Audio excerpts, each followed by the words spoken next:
Muito boa noite a todos. Está no ar o painel de hoje, que recebe com muito prazer novamente o Dr. Luiz Gustavo Zanella Pittini, também o Dr. Renan Sokol, que é vereador do PSDB, o Dr. Luiz Gustavo Zanella Pittini é juiz, e o Rafael Ayub, que é vereador do MDB. Para todos que estão em casa um pouco em dúvida, dá para dizer, por enquanto, vereadores desses partidos, e de repente poderá, por enquanto, continuar ainda, mas lembrando que a janela para troca de partidos com relação ao ano que vem abre e fecha no mês de março. Então, até lá, todos que sabem que o fulano de tal está no partido X vai permanecer, e se houver alguma novidade, essa novidade vai acontecer exatamente no mês de março.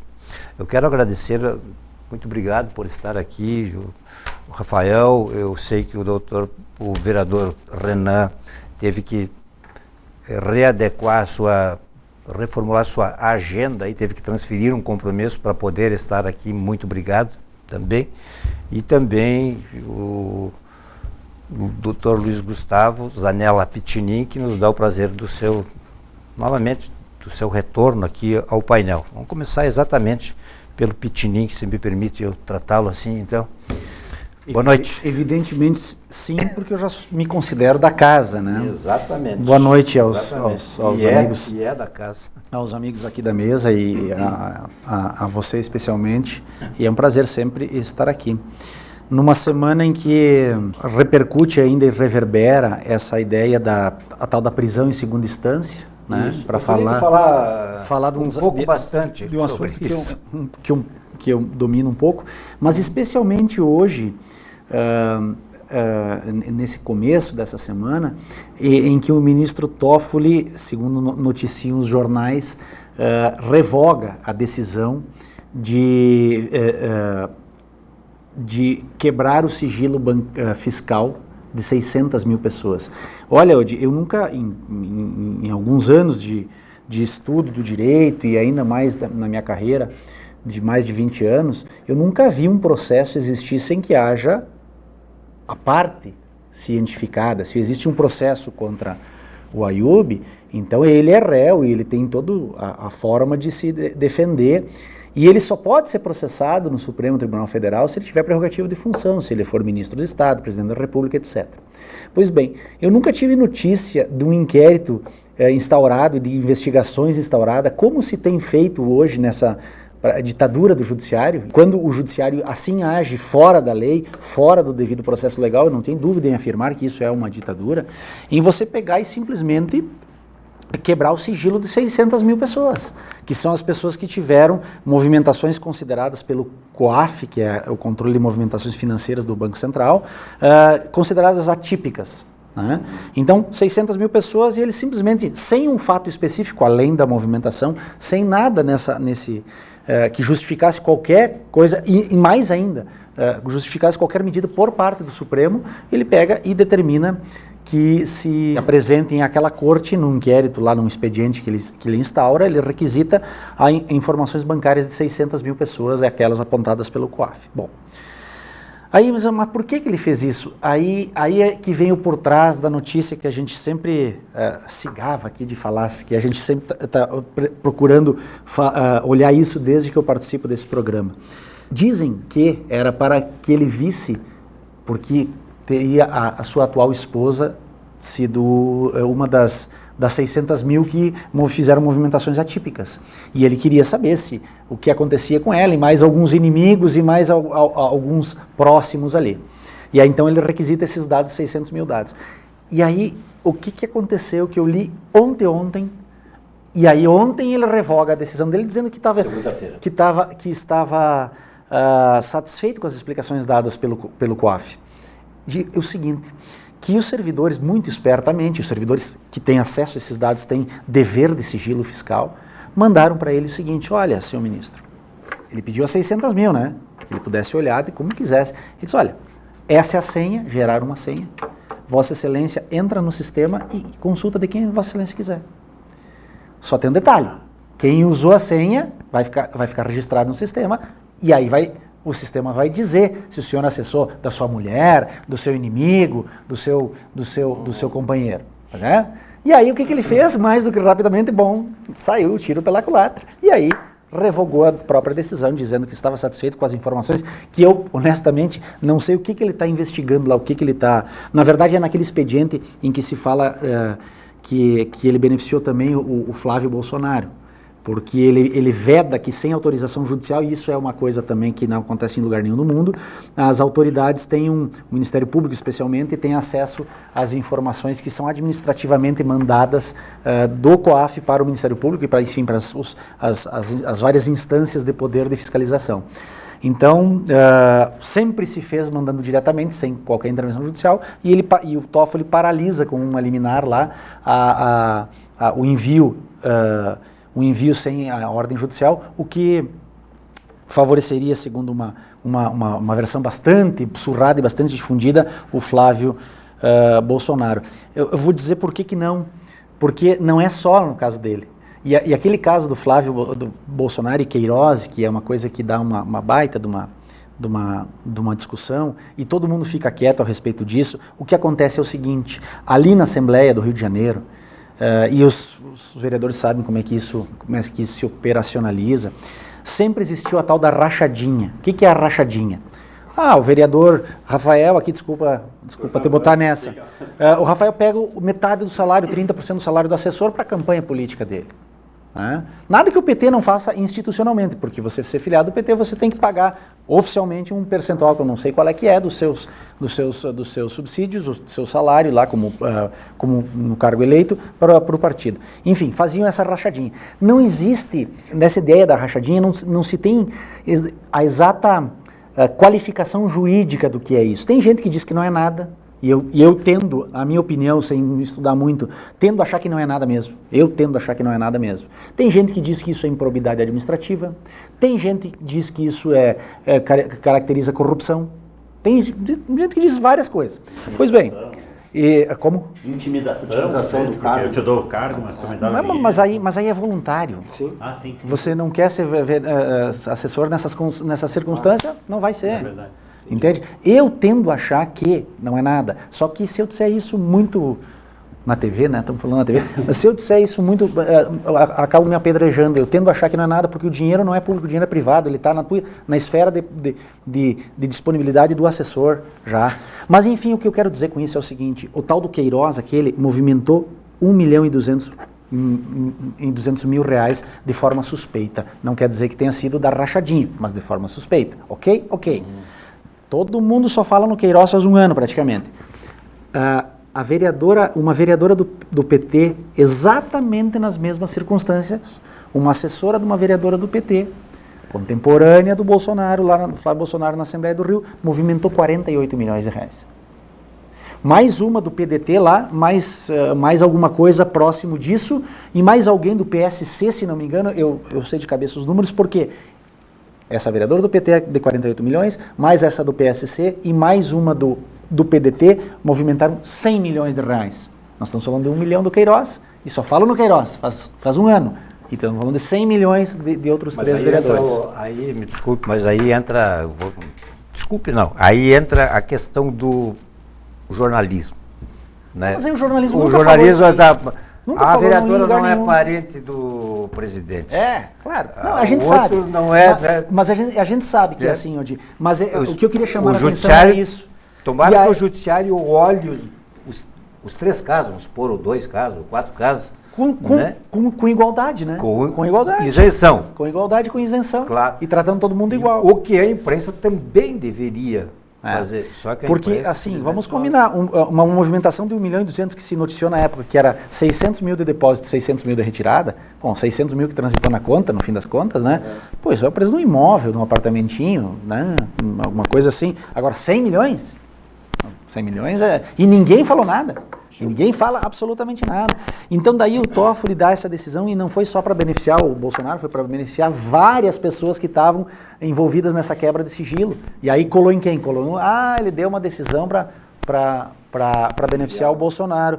Não, é mentira, ele deu uma decisão para beneficiar um monte de gente num pedido do Bolsonaro, estendendo os efeitos para um monte de gente que é muito mais afinada politicamente com o ministro Dias Toffoli do que o próprio Flávio Bolsonaro. Rafael, numa Câmara de Vereadores bem distante, assim, como é que vocês têm tempo para olhar essas questões em nível nacional, assim, avaliar e tal? Boa noite, Odi, boa noite aos nobres colegas aqui na bancada. É claro que sim, né, Odi? Claro que como vereador a gente tenta se ater aos assuntos locais. Mas hoje a gente não pode estar à margem dos problemas nacionais, porque isso vai impactar também na nossa cidade aqui, né?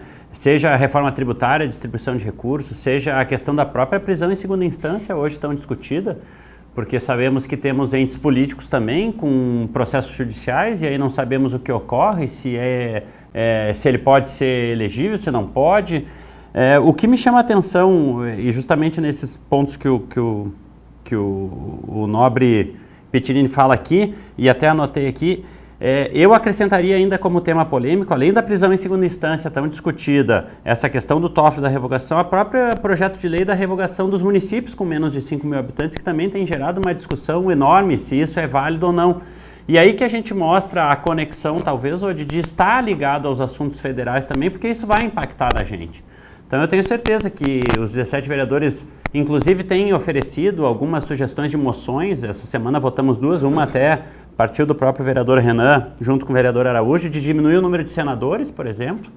A gente sabe que em termos de moção é um documento que vai chegar lá e que pode ter eco ou não, mas mostra uma realidade do município, da forma que está pensando a Casa Legislativa nesse ponto. Então a gente se importa sim. A prisão em segunda instância, e vendo o Pitinini falar aqui, que é um juiz e que é do meio, e fico até querendo escutar mais, Pitinini, porque na discussão que se faz ali em questão à relação da prisão em segunda instância, se discutiu então um componente constitucional. Mas aí, se ele é um componente constitucional, como é que a gente vai entender, quem não está no meio jurídico, o Renan talvez tenha mais facilidade por ser advogado também, mas que uma votação dá 6-5. Então não é tão clara assim a Constituição, é uma questão interpretativa mesmo. Na verdade, essa ação de descumprimento de preceito fundamental que foi julgada é para declarar a constitucionalidade do 283 do CPP, que foi inserido lá meio de contrabando assim, em 2011 para dizer o seguinte, que a execução da pena só começa depois do trânsito em julgado. O que é trânsito em julgado? Quando não cabe mais recurso. Mas aí uma brevíssima explicação, já que tu falou do... Independente se está na causa do crime ou não, né? Porque tem a formalidade do processo que tu recorre para o Supremo, uma dúvida só. Trânsito em julgado é quando não cabe mais recurso. De nenhuma espécie. De nenhuma espécie. E aí você leva para o Supremo, a quarta instância. Então, qual é a grande questão? A Constituição diz o seguinte, ninguém será proclamado culpado até a decisão judicial, mas não fala em trânsito em julgado. A Constituição não fala em trânsito em julgado. Quem falou em trânsito em julgado é o 283 do CPP colocado depois. Então, qual é a ideia? Nunca os recursos para as instâncias superiores tiveram o chamado efeito suspensivo, ou seja, ele pode ser executado direto. E onde é que se avalia a culpa? Tem entendimento simulado do STJ, a súmula 8, se não me engano, e do Supremo, súmula de antes da Constituição ainda, que diz o seguinte, matéria de prova não se analisa em recurso especial e em recurso extraordinário. Então, lá eles não podem dizer, olha, tem uma testemunha que viu o Odi matar. Não, não tem a testemunha. Quem faz isso é o juiz de primeiro grau e é o tribunal. Então, dentro dessa ideia, ela transita em julgado, embora eu estou me apropriando do termo, mas não é ele. Ela não cabe mais discussão sobre a culpa, no momento em que um juiz diz que ele é culpado e 3 desembargadores dizem que ele é culpado. Não cabe mais analisar a culpa, ele é culpado, o fato é criminoso, ele é antijurídico e ilícito e ele é culpável, ponto. O que vai se discutir nos outros recursos? Se tem uma nulidade processual, e aí a alegação pode alegar, mas se ela é relevante ou não, se ela encontra respaldo na jurisprudência dos tribunais superiores. Então, a cognição do recurso ela é muito limitada, né? Só se fala em violação às formas, só isso, não se fala mais da culpa. Então, de fato, ela transita em julgado na primeira instância. Certo? Mas embora caiba recurso transito nesse capítulo da sentença que proclama a culpa da pessoa. Então, para ir para Brasília, STJ ou Supremo Tribunal Federal, vai discutir questões constitucionais, se tiver, e mesmo assim se tiver repercussão geral, né, porque é mais um requisito do recurso. Claro, tudo isso que eu estou falando esquece, porque para o Lula era só entrar lá agora que daqui meia hora tinha alguém decidindo. Então, esquece o que eu estou falando, porque isso é para todo mundo. Para 200 milhões de pessoas é assim. Para o Lula é outra coisa. É a questão de se voltar a falar, né, Pittini, da justiça ser para os ricos mesmo, porque nesse ponto também um recurso para o Supremo é um custo... Evidente. É só advogado top que consegue fazer recurso subir para STJ e para o Supremo Tribunal Federal, e isso custa caro. Né? Então, assim, ó, você acabar com a execução no primeiro grau, na segunda instância, o pobre, o cara que é assistido pela defensoria, ou quem for, o que acontece? Ele vai transitar em julgado no próprio tribunal. Sim, vai ser a segunda instância no máximo. Exato. Quem tem dinheiro vai levar os processos até a prescrição em Brasília. Né? E interessante notar que aquele caso que mudou a jurisprudência lá em 2009, que esse entendimento de agora vigorou apenas entre 2009 e 2016. Porque até então nunca se discutiu inconstitucionalidade nenhuma, podia prender a partir do segundo grau. Tá? Então, aquele caso que conseguiu uma liminar que mudou em 2009 o caso, o cidadão nunca cumpriu pena. Morreu durante o recurso lá em Brasília. Ficou mais de 20 anos lá. Mas uma outra coisa, desculpa, estou me alongando porque o assunto vai, né? Quando tu falaste antes assim, da tal da ineligibilidade, ali é outra coisa. Mas eu tenho absoluta certeza que o Supremo ainda vai inventar alguma moda para beneficiar o Lula. Porque é o seguinte, basta você ter uma condenação sem trânsito julgado, ser expresso na lei eleitoral, tá? Na lei complementar 135, que alterou o Código Eleitoral, a 64, acho que é, né? Que é a lei complementar 64, e diz o seguinte, que é condição de elegibilidade e de ostentação de capacidade eleitoral passiva, você não ostentar condenação, ainda que sujeita a recurso, tá, por órgão colegiado. O que é órgão colegiado? Até decisão do Tribunal de Contas, que não é órgão judicial. Então, uma decisão do Tribunal de Contas desaprovando contas pode gerar uma inabilitação para concorrer a cargo eletivo. Né? Mas ainda, e o Supremo já proclamou a constitucionalidade disso aí há um tempinho atrás. Só que agora, casuisticamente, daqui a pouco para beneficiar alguém que a gente nem desconfia quem é, eles são capazes de mudar de novo essa ideia para exigir o tal do trânsito em julgado. Também no eleitoral. Também para fins de habilitação eleitoral. Aí nós vamos ter a esdrúxula situação da pessoa ser condenada por qualquer crime, corrupção, o que for, e está condenado por um juiz de primeiro grau, confirmado por um tribunal, que diz que aqueles fatos não torna aqueles fatos imutáveis, mas está lá recorrendo por qualquer bobagem em Brasília, e aí ele pode se candidatar a qualquer cargo. Vocês não viram esses dias na televisão um prefeito de uma cidade minúscula, condenado estava preso por corrupção, alguma coisa em torno de 100 milhões de reais. E ele foi solto. E com tornozeleira eletrônica e foi recebido como herói na cidade. Com base nesse caso. Acho que foi com base na mesma ideia. 100 milhões. O que é 100 milhões? O que é 100 milhões, né? Um terço do nosso orçamento direito. Renan Sopal. Então, boa noite. Fala um pouquinho a respeito disso aí. Boa noite, doutor Pittini, colega Rafael. Eu acho que só para complementar o que o doutor Pittini comentou, nós temos um sistema de processo civil e também a legislação trabalhista que ela vem nesse sentido de restringir o acesso aos tribunais superiores justamente para que os processos não percam a efetividade. E aí o sistema penal nosso, com base numa decisão que mudou, conforme mudou a composição do Tribunal Supremo, no caso, e altera um entendimento que vinha vigorando, que influenciou numa eleição que nós tivemos no ano passado, e que daqui a pouco pode influenciar negativamente na próxima eleição, e a gente não tem nenhuma segurança jurídica. Então eu acho que é uma situação que, de fato, agora, como já aconteceu, vai precisar que o Congresso Nacional dê celeridade para o trâmite da proposta, que daí sim faz uma alteração na Constituição e permita, para que não haja uma interpretação dúbia do artigo 283 do CPP, como o Dr. Pittini referiu, e que a nossa Constituição, ela autorize o cumprimento de pena. Isso aí desculpa te interromper, mas isso aí é só uma manobra diversionista. Sim, claro. Porque se o Supremo declarou a constitucionalidade 283, não precisa emenda constitucional nenhuma, que não vai passar. Está sendo feita para não passar. Precisa só uma alteração do 283. uma leizinha para revogar o 283. Sim, claro. Acabou. Então, a providência mais fácil. a providência que a gente espera, né, e é difícil esperar vindo do Congresso que a gente tem, mas a gente espera realmente que essa situação ela seja resolvida e que possa ser permitido, até porque é um anseio da população. Como o Rafael falou, nós fazemos algumas moções na Câmara para tentar fazer a nossa voz chegar lá em cima, porque muitas vezes ela pode influenciar, não a nossa, tão somente, mas de diversas câmaras, entidades, instituições. A gente viu um ex-presidente da República ele ser preso. E eu acho que isso é uma coisa que a mim me surpreendeu, eu não acreditava que isso ia acontecer.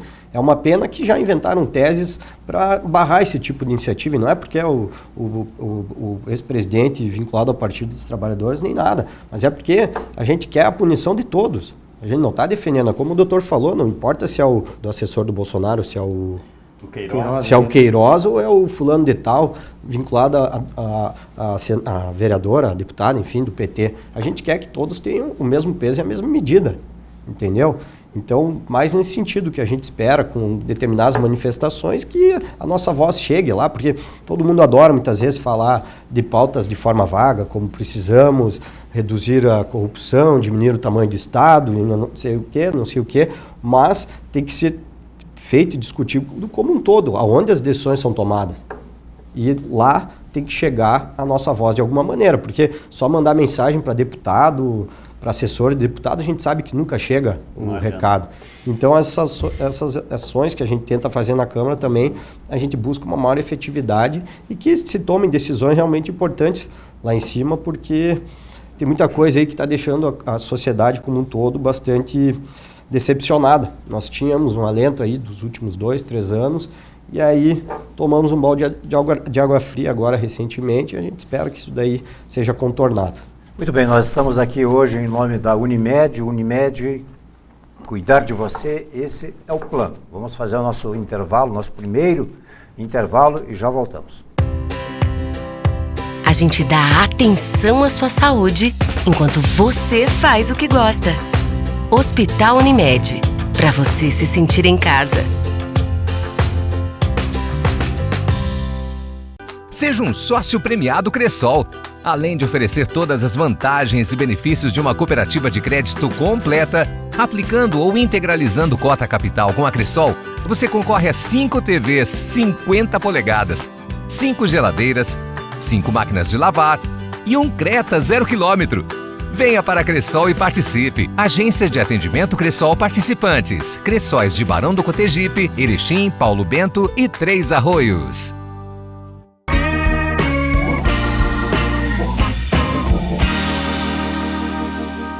Muito bem, nós estamos de volta hoje aqui recebendo o Dr. Luiz Gustavo Zanella Pittini, Renan Sokol, Rafael Ayub. Estamos abordando várias questões. Nós já vamos falar sobre essa questão da possível extinção de municípios com menos de 5 mil habitantes, né, que não tem renda para se manter, enfim. Eu só queria emendar uma coisa aqui, falando com um empresário que enxerga longe, eu não vou dar o nome aqui, porque, né, e ele me dizia aí a questão de 4, 5 dias que o Brasil está economicamente, digamos assim, no rumo certo, só que está andando mais devagar do que ele gostaria.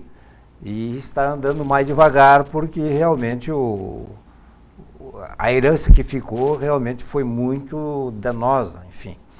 Aí ele emendava 2, 3 questões que ele acha importante para que o Brasil, então, que se mantenha esse rumo, que tenha segurança política, digamos, que eu acho que nós temos hoje, né, uma estabilidade, e que tenha segurança jurídica, né.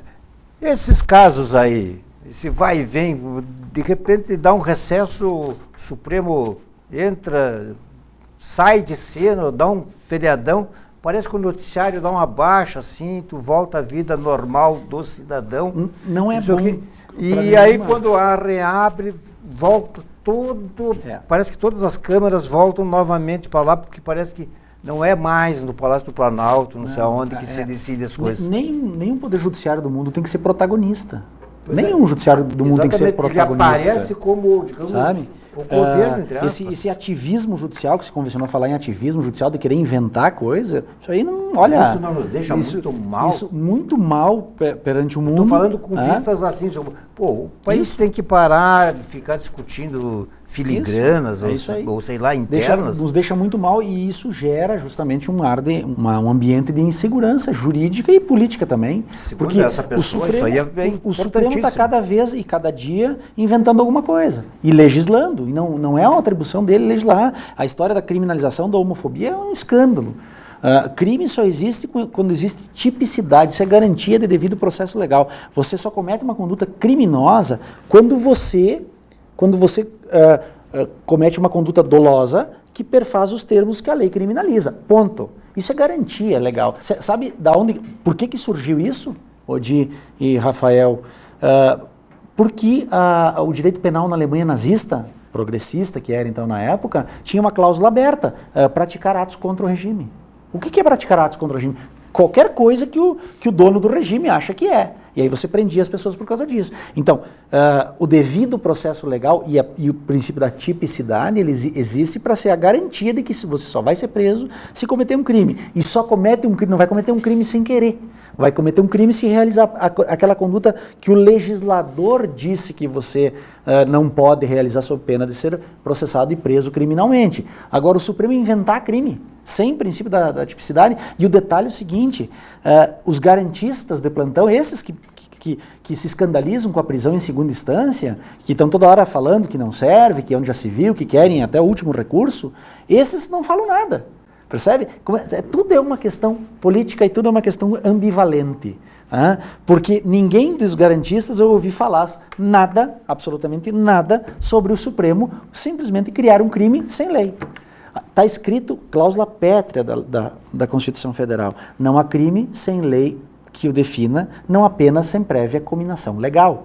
Então tem que existir o crime tipificado na lei. Aí o Supremo inventa um crime, certo? O Supremo inventa um crime e aí os garantistas de plantão, esses que acham que é um escândalo, prender em segunda instância, ninguém fala nada. Pode. Como é que é a sua categoria, a sua classe, digamos, de magistrados? O senhor deve estar em grupos de magistrados que trocam ideias, enfim, né? Não precisa dizer tudo aqui, mas como é que repercute isso? Olha, na maioria repercute muito mal. Repercute muito mal, é evidente que repercute muito mal.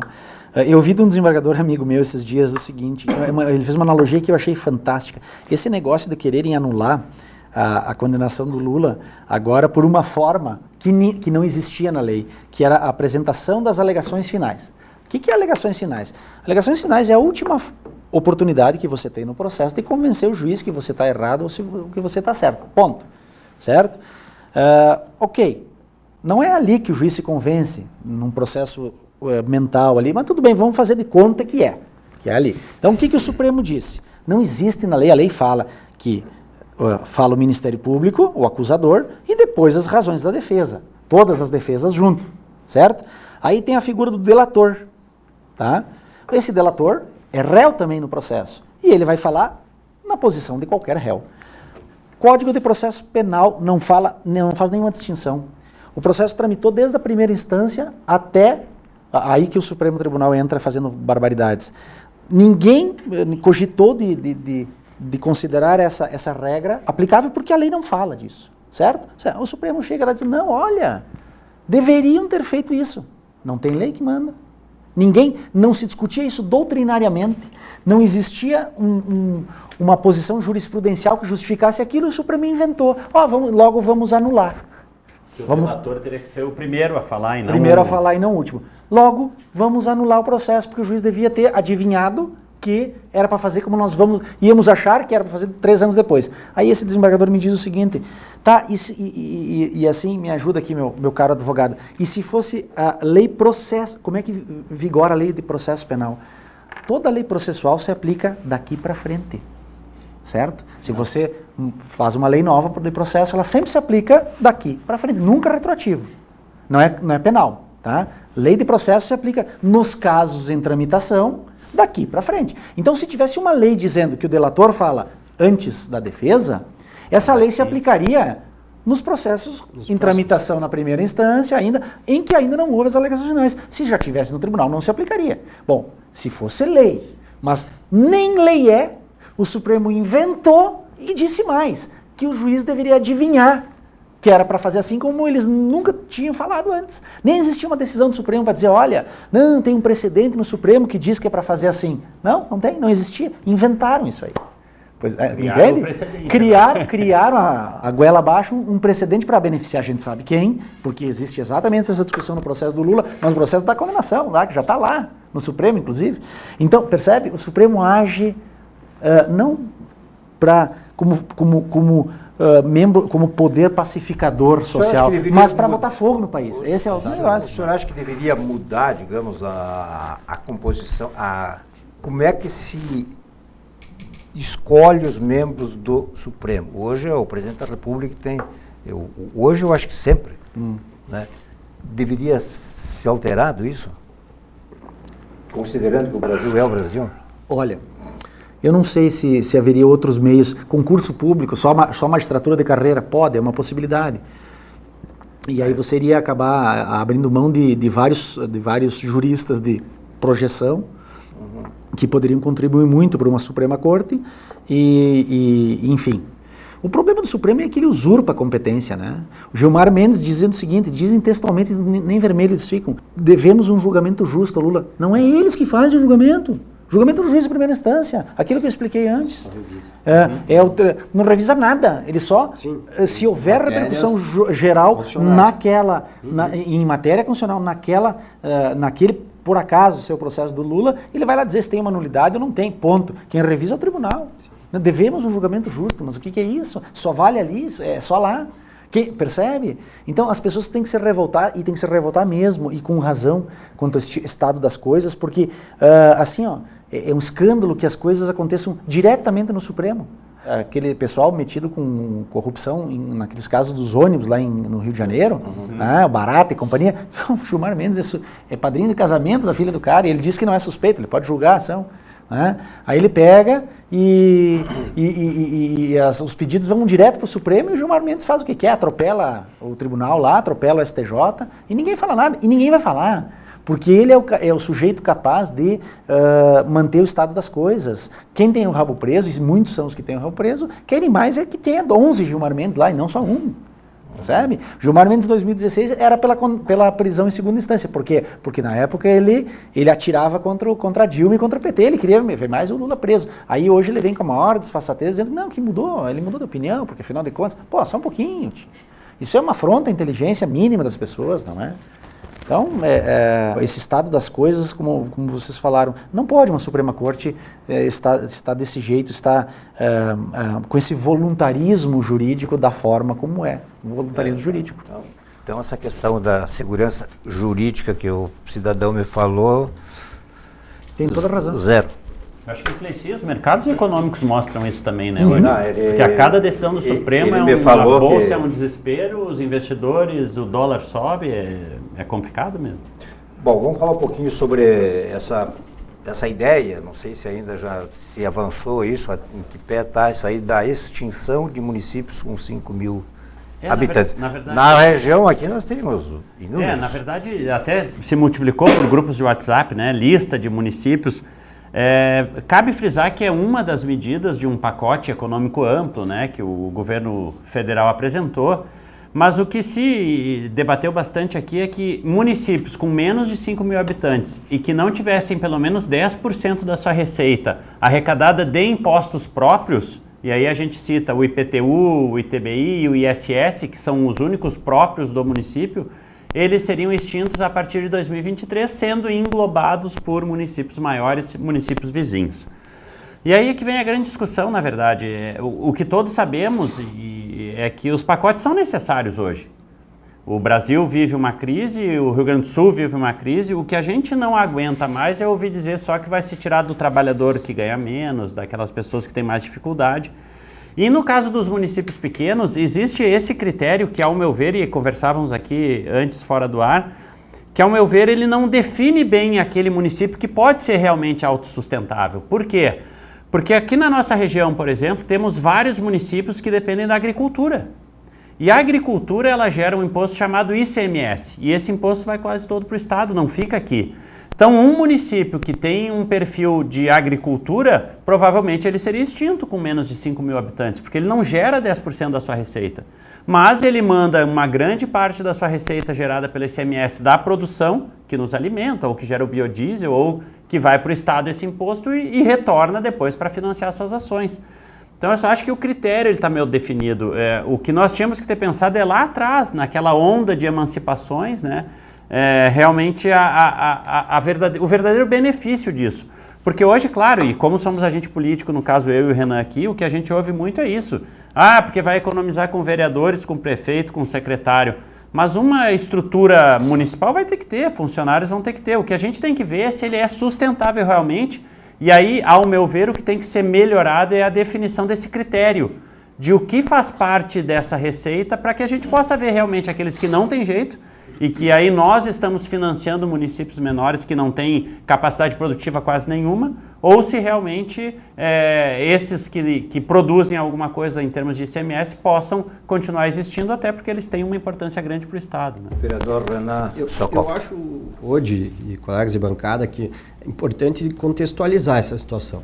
Essa questão da alteração do Pacto Federativo foi uma dos motes da disputa eleitoral de 2018. Isso por quê? Porque os municípios eles estão em crise. Muitos municípios não conseguem pagar a folha de funcionários e dependem muitas vezes de uma emenda parlamentar de 50 mil reais para conseguir eventualmente fazer... procurando financiamentos hoje. Exatamente, executar obras. Então, tu tem que analisar essa situação sob esse prisma. Primeiro se pediu um pacto federativo. Agora foi apresentada uma proposta para um pacto federativo e essa seria uma das condições. Saber se eu concordo? Eu concordo. Eu acho que nós tivemos, até tem pessoas que chamam a farra dos municípios, lá no início da década de 90, que muitos municípios que não tinham condições nem estrutura se emanciparam. E hoje elas dependem eminentemente de emendas parlamentares. E aí tu tem toda uma estrutura para bancar e talvez o município vizinho poderia abraçar todas essas demandas e necessidades. Eu acho, como o Rafael falou, que talvez esses critérios tenham ficado um pouquinho equivocados. Pode se melhorar. Mas, num contexto geral, eu vejo com bons olhos as propostas porque se cobrou um pacto federativo que fosse rediscutido o pacto como era, porque os recursos não chegam nos municípios, passam em pequena quantidade nos estados e fica tudo na União. Acho que lá na União, que é Brasília, vamos assim dizer, né, abstratamente, eu acho que lá precisa haver uma revisão também, a questão do Congresso. Nós temos um Congresso bastante pesado e caro, são senadores com diversas verbas de gabinete, enfim, com diversos assessores, são deputados federais na mesma situação. Eu acho que nesse ponto também tem que ser debatido, eu acho que tem que haver uma redução. Não adianta falar só em reduzir as câmaras de vereadores nos municípios do interior, que não tem 5 mil habitantes, e como o Rafael falou, não tem 10% da receita própria provida do município, sem pensar em discutir lá em cima.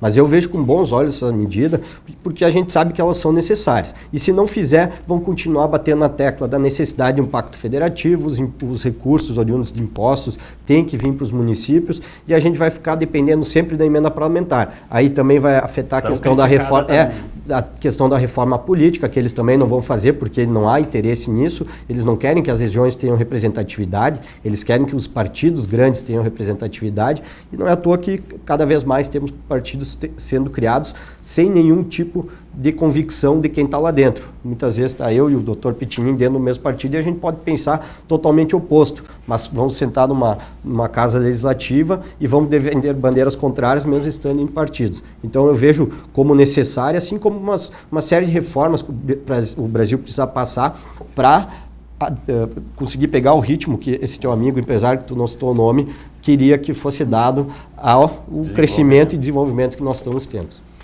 Muito bem, vamos fazer o nosso último intervalo e já voltamos. A gente dá atenção à sua saúde enquanto você descansa a mente. Hospital Unimed, para você se sentir em casa. Seja um sócio premiado Cressol. Além de oferecer todas as vantagens e benefícios de uma cooperativa de crédito completa, aplicando ou integralizando cota capital com a Cressol, você concorre a 5 TVs 50 polegadas, 5 geladeiras, 5 máquinas de lavar, e um Creta 0 km. Venha para a Cressol e participe. Agência de Atendimento Cressol Participantes. Cressóis de Barão do Cotegipe, Erechim, Paulo Bento e Três Arroios.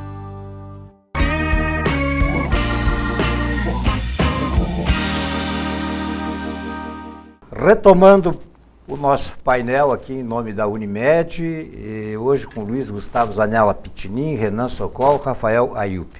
Bom, a Câmara de Vereadores aprovou 2 projetos de lei legislativo, esse é o nome? Esse certo? Criando 2 espaços que chamam de largo, né? E que vão estar localizados muito próximos em homenagem a 2 pessoas aí que eu achei interessante e tal. Vamos começar então com o Renan. Renan, nos fale um pouquinho aí sobre o espaço que foi aprovado segunda-feira agora. Isso.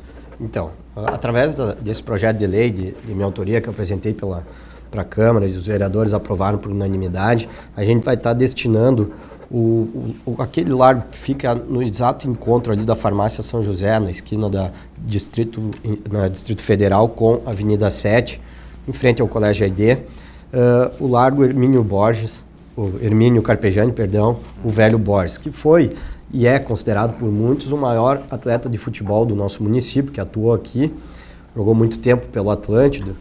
Ele veio no ano de 1942 para jogar no clube e permaneceu por 16 anos, teve propostas de diversos clubes de projeção nacional, como o Flamengo, como o Grêmio, e ele preferiu sempre continuar com as suas atividades aqui em Erechim. Então, certamente é uma pessoa muito representativa para o nosso esporte, até porque ele teve os filhos que também tiveram uma projeção muito grande no futebol. O Paulo César, que foi campeão brasileiro pelo Inter, o primeiro título de relevo que o nosso estado teve no futebol. Posteriormente foi campeão do mundo e da Libertadores com o Flamengo. O nosso querido Celso Carpegiani também, que é o Borjão, ele atuou pelos 2 clubes aqui da nossa cidade, sendo protagonista em diversos atlangas, tendo inclusive marcado os 2 primeiros gols do estádio Colosso da Lagoa. Então, para resgatar o nome de uma pessoa que teve uma atuação tão marcante aqui no nosso município, sobretudo para o meio futebolístico e dos clubes da nossa cidade, e até para resgatar aquela história dos clubes que tínhamos a nível profissional no futebol de campo, a gente apresentou essa homenagem que entendemos bastante justa, e a gente acredita que esse tipo de homenagem elas têm que ser muito merecidas para as pessoas, até porque quem as recebe acaba valorizando bastante. Porque a gente busca justamente, através de algumas ações, evitar que se banalizem essas homenagens que são concedidas pelo poder público, pelas entidades, para tentar abranger, somente não é o termo correto, mas sim abranger as pessoas que de fato contribuíram para a construção do nosso município, como o nosso colega Rafael também foi muito feliz em estar podendo fazer essa homenagem para o nosso querido Buja, né, o senhor Rubens Safo, que é uma pessoa marcante do nosso município também, assim como foi o senhor Hermínio Carpegiani, sendo autor, né, da célebre frase. Desculpa que eu vou adentrar na tua fala, colega, mas também já para parabenizá-lo, né? Não, do assunto dele. Oi? Sim, só para parabenizá-lo também, né? Fiz essa introdução. Sim. E falar do senhor Hermínio Carpegiani, tive a felicidade de poder ler o livro do Ode e buscar mais informações, depois também um contato com o Ode para verificar a grandeza dele, né? Do que ele representou. Diversas pessoas que ouviram jogar não hesitam em considerá-lo o maior jogador de futebol do nosso município e alguns até do nosso estado, como foi o próprio Dr. Fábio Koff, que foi o maior dirigente gremista, e por diversas vezes ele comentou que um dos atletas mais completos, se não o mais completo, interessante que ele teria visto jogar, era o senhor Hermínio Carpegiani. E além disso, ele também tinha uma postura muito cordial e gentil dentro e fora de campo. É um atleta que nunca foi expulso ao longo da sua carreira, marcou diversos gols. No Clássico Atlanga, ele praticamente ganhou o dobro de jogos do que perdeu, enfim. Então é uma história que não tinha um espaço de registro no nosso município e agora passa a ter, e eu fiquei bastante honrado com a homenagem. Sem dúvida. Fala um pouquinho da Na verdade, iniciativa.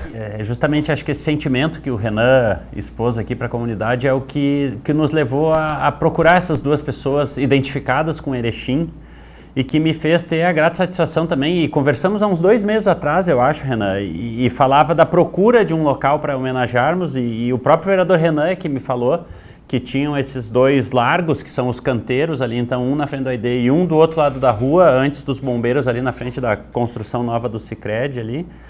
E pude ter a grata satisfação de oferecer o nome do Maurício Safro, o Buja, né? Simplesmente por ter sido a pessoa que lá nos festejos dos 50 anos de Erechim, durante uma festa das nações, olhando aquele movimento, e ele mesmo fala isso em reportagens que a gente tirou da TV Câmara, que ele olhando aquele movimento, aqueles shows, aquela alegria de todo mundo, disse que Erechim era a capital da amizade. E aquilo pegou realmente. E a gente vendo a história do Buja também, e eu, de certa forma, até emociona a gente porque foi uma pessoa que convivi. Talvez o Hermínio a gente não tenha tido esse prazer, né, Renan? E a gente ouve falar, mas o Buja foi uma pessoa que a gente conviveu e que faleceu no ano passado, então ao longo dos seus 90 anos. Uma pessoa que nasceu em Pelotas, que veio para cá e, como ele mesmo conta, Odi e Pitinini, veio com uma mão na frente e outra atrás, não sabia nem onde ia ficar. E logo que chegou aqui, ele cita isso em todas as suas falas, encontrou o Eli Parente no hotel, que o abraçou e o disse que o que precisasse ele faria pelo Buja. E o Buja conta que então em 4, 5 dias ele já se via numa mesa reunida cheia de amigos, com todo mundo querendo ajudar. E aí com aquele jeito dele, de cantando um tango aqui, declamando um poema ali, se envolvendo na comunidade, encontrou sua esposa, a qual foi muito apaixonada, teve seus 2 filhos aqui. E essa lembrança faz com que a gente realmente repense também um pouco o que a gente quer de Erechim. Falamos de capital da amizade, mas ouvimos também aquela questão de ser uma cidade fechada, que não se abre para investimentos. Então, eu acho que veio numa época bastante interessante de homenagear uma pessoa que se dedicou a Erechim, que trouxe a alcunha de capital da amizade, e que a gente possa repensar realmente que tipo de cidade a gente quer dentro desses valores. E o próprio Hermínio Carpegiani a gente falava, né, propostas de jogar em vários lugares, e nunca foi, ele escolheu Erechim, assim como o Buja escolheu Erechim. E aí esperamos agora para como é que a gente faz, né? A gente apresentou um projeto de lei, eu o Renan outro, votamos em dias separados, os 2 aprovados. O projeto do Buja já tem lei, porque foi votado mais atrás, é a Lei 6645 de 2019. E diante disso agora a gente está preparando com os familiares, tenho certeza que o Renan também, da parte do Hermínio, o que vamos fazer lá, se vai ser uma placa, a forma da placa, se vai ser numa pedra, se vai ser num púlpito, para que a gente possa também, no caso do Buja, a gente espera a conciliação de agenda com a filha, que não mora aqui hoje, para que a gente possa fazer um belo evento lá, junto de toda a comunidade, e realmente entregar esse largo com a denominação e uma lembrança que vai ficar para sempre aí na história do Buja e do Hermínio aqui, então com muita satisfação. Eu acho bem interessante essa situação de os 2, eles não serem naturais de Erechim. O senhor Hermínio, ele veio de Flores da Cunha também, em 1942, foi contratado pelo senhor Plácido Dalzotti, que era um dirigente do Atlântico, e eu trouxe para jogar aqui, também trabalhar numa empresa da cidade na época. E assim como tu também não é daqui, né, Rafael, tu foi acolhido pela cidade, assim como a minha família em 55, então esse caráter da cidade, de ser uma cidade acolhedora, eu acho que é interessante e está bem retratado nessas 2 pessoas que foram corretamente e justamente homenageadas. Doutor Pitinini, o senhor nasceu em Erechim, né? Eu sou erechinense. Então nós não corremos o risco de virar largo, na verdade. Eu também não. Dificilmente. Que seja para... Mas pode virar nome de rua, hein, Odi? Mas espero que demore bastante tempo, tá? Bater na madeira. Eu ia dizer isso, pô. Mas que demore bastante. Eu ia contar uma do Buja aqui, mas... Então, o Buja, uma das que eu ouvia sempre dele era a seguinte: doutor, me chamava assim, sabe que eu quando cantava tango em Passo Fundo, as pessoas ficavam de pé para assistir. Eu, sim, Buja. Por quê? Não, porque não tinha cadeira para ninguém sentar. Então eu vou contar o Buja e o seu idílio, Badalote, indo para as águas de Iraí, né? O seu idílio, a esposa, que ainda vive e tal, e o Buja atrás. E aí foram de carro e tal, e lá de Iraí, lá perto, a polícia rodoviária mandou parar. O policial chegou, documentos, tal, o cara apresentou, o seu idílio apresentou os documentos, E aí começou, acende os faróis, vamos ver se a lanterna funciona. Pô, cadê uma geral, né? Aí chegou, tão com o cinto, tão. Aí, e aqui atrás, quem é? Aí baixaram o vidro, tava o Bush. Aí, bom dia, seu guarda. Estou contando como o Cedinho me contou. Aí dizia assim, e o senhor está de cinto? Aí o Bush disse, seu guarda, eu ando de cinto sempre, porque se eu tirar o cinto, me cai a calça. Era o espírito do Bush mesmo. Aí o guarda... Essa foi o seu idílio, segundo o Badalotti que me contou certa feita aí. Bom, nós estamos em 2019, vou citar aqui Aureliano Chaves, Afif Domingues, Gabeira, Collor, Lula, Brizola, Mário Covas, Caiado, tá? 31 brasileiros concorreram à presidência da República há 30 anos, então, né? 89, 99, 2009. Enéas Carneiro, Marronzinho. Marronzinho. Nessa tem lista uns aí. nomes de pessoas assim que tu Na se assim, olha, mesma candidata de tá, 89. mas 31 nomes. O que é que mudou de lá para cá no nosso país? Eu acho o seguinte, eu acho que era bastante novo ali e Era, tal, mas mas assim, eu vou- assim, depois tu pegou a roda andando aí. eu acho que o que mudou, pegando a tua perspectiva de abordagem, Tô pegando porque não é uma data fechada. nominou ali vários, Collor de Mello especialmente, fazem parte do que era a velha política, mas assim, essa velha política safada, mais para o seu interesse pessoal, para o patrimonialismo, mas existiam mais idealistas há 30 anos atrás. Tem muita gente aí que é idealista, que foram bons políticos, foram bons representantes do povo, e o que mudou especialmente foi uma certa profissionalização da política, eu acho. E eu, quando falo nisso, não só na política federal, na política, especialmente a política municipal. Você não vê mais as pessoas querendo se comprometer ou querendo colocar... E eu digo isso que, de alguma forma, o judiciário é responsável por isso, e alguma interpretação e alguma forçação de barra para você exigir o político perfeito. E com isso, acabou por afugentar aquelas pessoas que fariam uma política por ideal.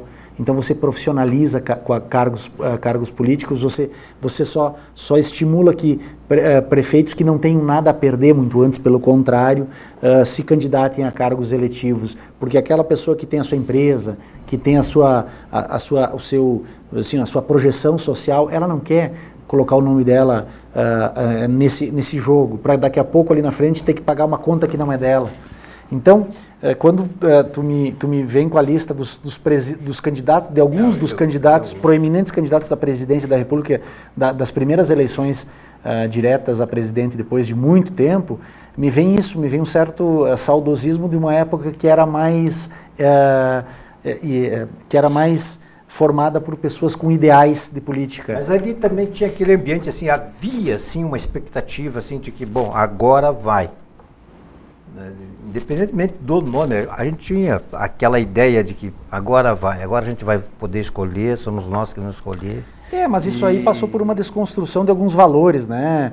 Hoje eu acho que o estágio atual e essa rejeição tremenda que existe à esquerda, contra a esquerda, e contra valores que se superlativaram desde essa época aí, porque tudo uma balança, né? E tudo é um pêndulo, e a hora pende para um lado, a hora pende para o outro. Vínhamos de uma época de regime militar, de um engessamento, de um controle, e aí se vê a Constituição Cidadã, e aí se inverteu o jogo. E eu acho que muito do que vivemos hoje só um pouquinho. O jogo político, ora pender para A ou para B, faz parte. O que nós temos que aprender é conviver com aquilo que as nossas tradições construíram ao longo dos séculos. Você não simplesmente passa uma borracha e apaga tudo o que aconteceu de 10 anos para trás. Eu falar muito hoje em dia de que quem sabe a gente volte para... Eu não acredito que se volte, porque o Estado é diferente, as instituições são diferentes, são mais fortes, mas eu acho que nós precisamos, isso sim, resgatar algumas coisas que que faz parte Valores, né? valores que faz parte da fundação e da evolução de qualquer sociedade. Você não simplesmente chega, agora não é mais ditadura, só para usar o termo na época, não é mais os militares, agora é a esquerda, então agora é o progressismo, agora nós rasgamos tudo que tem aqui, agora é outra. Não é assim que funciona. A evolução da vida em sociedade, a evolução humana, ela é feita de pouquinho, né? Gradualmente. E você não pode simplesmente abandonar valores, você não pode simplesmente parar de ensinar valores institucionais, valores morais nas escolas, como nós somos da época ainda do Emoci, do SPB, lembra disso, Odi? Então, você simplesmente, agora não existe mais, não é, você acaba, não é questão de ideologizar, é questão de ensinar valores, ensinar limites, ensinar regras de convivência mínima, ensinar a liberdade por liberalismo, ensinar a consequência das coisas para as pessoas. E a consequência disso hoje está, por exemplo, em um dos inúmeros exemplos, é um rapaz que na madrugada de segunda para terça-feira na Cidade Baixa, lá em Porto Alegre, pediu o celular de uma moça, a moça não deu, ele pegou e atirou na cabeça dela. Quer dizer, percebe? Não tem a noção da proporcionalidade, a noção de valores, a noção do respeito, pelo menos a vida. Eu estou roubando aqui, mas se ela não deu ruim, azar, vou para outro. Mas percebe? Eu não estou fazendo aqui aquela do Maluf, né? Estupra, mas não mata. Não é isso. Mas é assim, poxa, vamos cuidar da coisa, né? Rafael, muito obrigado por ter Hoje é um prazer estar aqui com o Pitinini, com o meu colega Renan, um prazer mais uma vez, desejar a todos aí um ótimo final de ano, né, que 2020 traga esse alento a toda a comunidade aí, e a gente está sempre à disposição aí para vir conversar da Câmara ou desses assuntos tão interessantes como hoje aí. Muito obrigado pelo convite hoje. Parabéns pela iniciativa lá. Cumprimentos, Renan, muito obrigado. Obrigado novamente, Odi, pela oportunidade de estar aqui discutindo com duas pessoas tão inteligentes e mais a tua intermediação aqui, que também é brilhante sempre. E é uma pena que o programa não é de 2 horas, porque a gente poderia ficar falando até mais tempo, porque as pautas que nós tratamos, elas são imensas e cabe muita discussão. Então, obrigado pelo espaço e também desejar a todos um ótimo final de ano e que 2020 seja melhor do que foi 2019 para todos. Pitinini, também muito obrigado e volte sempre. Né? Eu sempre estou à disposição e sempre que me for feito o convite, sempre estarei aqui. Muito obrigado ao trio aqui, muito obrigado a todos de casa, boa noite e até uma próxima.